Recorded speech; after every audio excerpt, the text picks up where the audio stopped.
मागणी काहीच नाही, आम्ही फक्त त्यांना सुरक्षित ठेवावा, काही त्याला त्रास होता कामा नये. कारण की तो जसा गेला तसा कमीत कमी आता 1.5-2 महिने होत आले, त्यांचा संपर्क अजिबात नाहीये.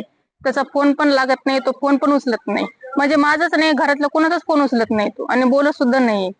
ते लाठीचार्जमुळे थोडीशी भीती वाटते त्याच्यासाठी, की काही त्रास होऊ नये त्याला आणि कुणालाच होऊ नये, त्याला पण नाही आणि कुणालाच होऊ नये त्रास आणि सुखरूप घरी यावं. तो कलेक्टर साहेबांना निवेदन दिलेले की त्याला पोलीस हे करून द्या म्हणून.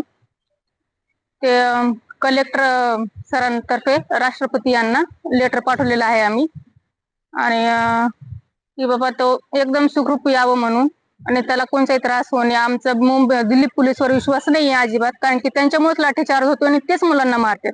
कमीत कमी 2 विद्यार्थी घायल झालेत आणि 1 मुलगी वारली त्याच्यामध्ये लाठीचार्जमुळे.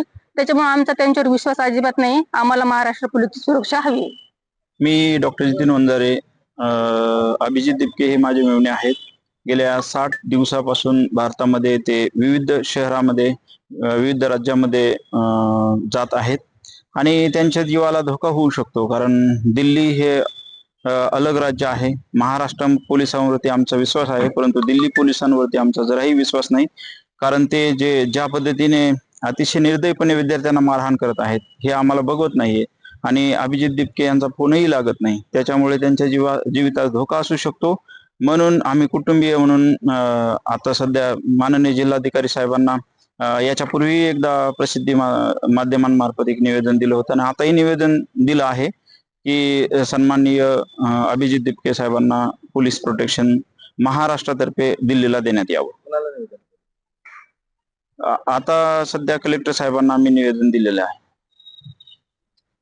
आम्ही आता सन्माननीय जिल्हाधिकारी साहेबांतर्फे राष्ट्रपती महोदयांना विनंती केलेली आहे, निवेदन केलेलं आहे की अभिजित दिपके यांना पोलीस प्रोटेक्शन द्यावे आणि त्यांना पोलीस प्रोटेक्शन द्यावी एवढीच विनंती.